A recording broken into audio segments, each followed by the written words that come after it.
Hundreds rallied on Monument Circle in Indianapolis Thursday evening. What began as a pro-Palestinian rally also turned into a pro-Israeli counter-demonstration. There was one arrest after a brief fight. In a statement, Indianapolis mayoral candidate Jefferson Shreve said Americans must outwardly condemn brutality like what's happening in Israel, and he called on Mayor Hogsett to join him in solidarity, publicly condemning the rally, which he called pro-Hamas. Here's what Mayor Hogsett had to say Thursday about the concerns over safety at that rally.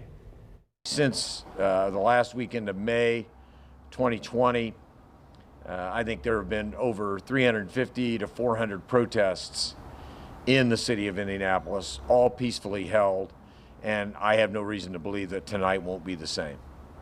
All right, as we bring in our panel right now and UIndy political science professor Dr. Laura Wilson. Laura, all of this really showing how these attacks in Israel are such a big part of the political conversation right now at the global level and at the local level. Oh, absolutely. I think this resonates with a lot of Americans. And certainly the conflict in the Middle East has been ongoing for truly decades and generations, right? But to have this war, the act of terrorism, questions of who's responsible, and I think most importantly and probably really concerning for folks is the women, children, and the men who are not involved in the military. Yeah, all of the civilian conflict. I think people are responding to that here. Let's bring in Abdul Hakim Shabazz from IndyPolitics.com, who of course also ran for mayor this year. Abdul, what are your thoughts here on this intersection of local politics and global strife, from what we heard there from the mayor and his opponent, to the increased security at local synagogues, to these political text messages about that rally? Still kind of a bit of a mystery exactly where they came from. Well, it shows that this conflict, which is technically almost like 6,000 years old, is far-reaching. It's not just the Middle East, it's not just the Gaza Strip, it's not just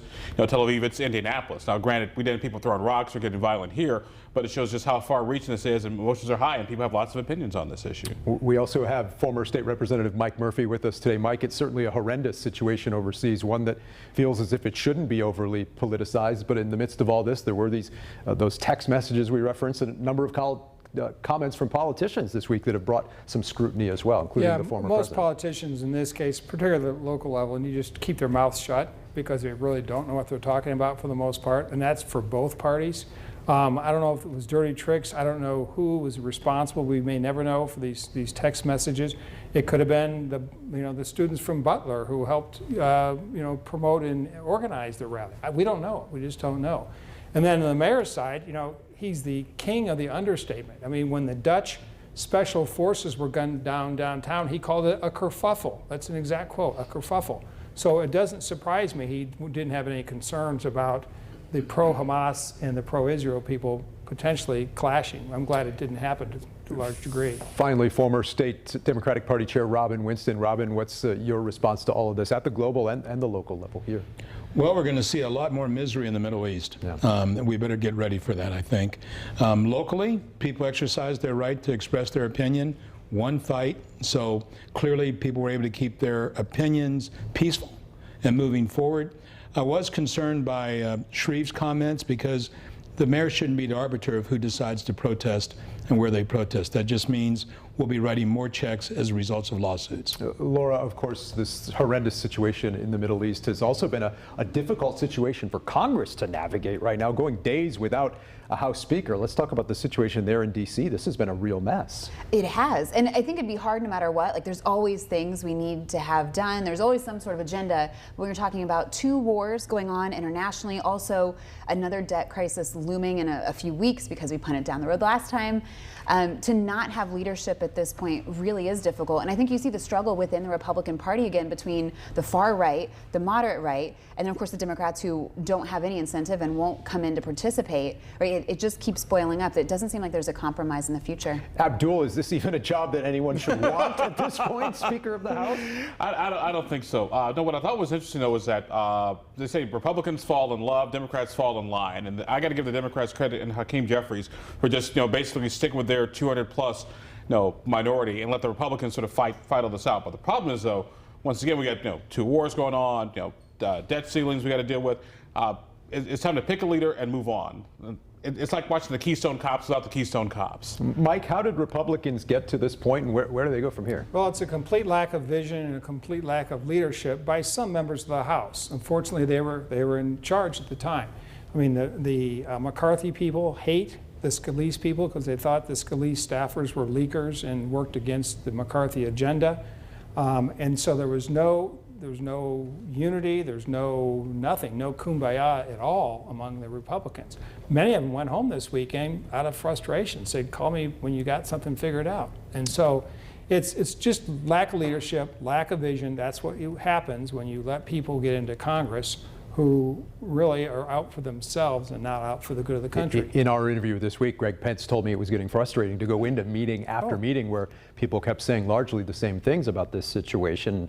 Of course, different Indiana lawmakers had different views and perspectives on who should be voted in as Speaker. Robin, any member of the Indiana delegation would be a better speaker than what we have right now.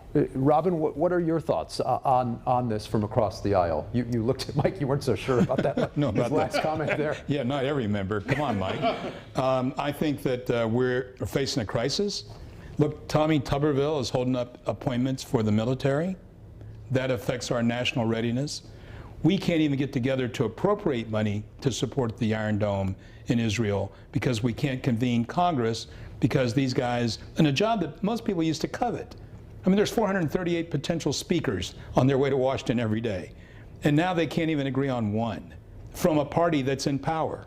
So I think the one rule they have to get rid of is one person can call down a vote on the speaker. Can you imagine if one person could call in and say, I think we ought to get rid of this Vonnegut cast here, what could happen? So the bottom line is one person does not have the ability to do that. Tony Samuel actually is on the phone right now. He just called in. And others. Laura, it does show that, this whole situation that we have seen here these last couple of weeks, just how difficult this system is in some cases to get things done when there is a wrench thrown into the system like we've seen. Oh, absolutely. And I think to the point that Robin made, McCarthy changed the rules. He allowed for that rules change to get himself ousted. So some of it is the institution itself, some of it's the rules change and the procedures that we allow to be changed in order to have the outcomes we think we want.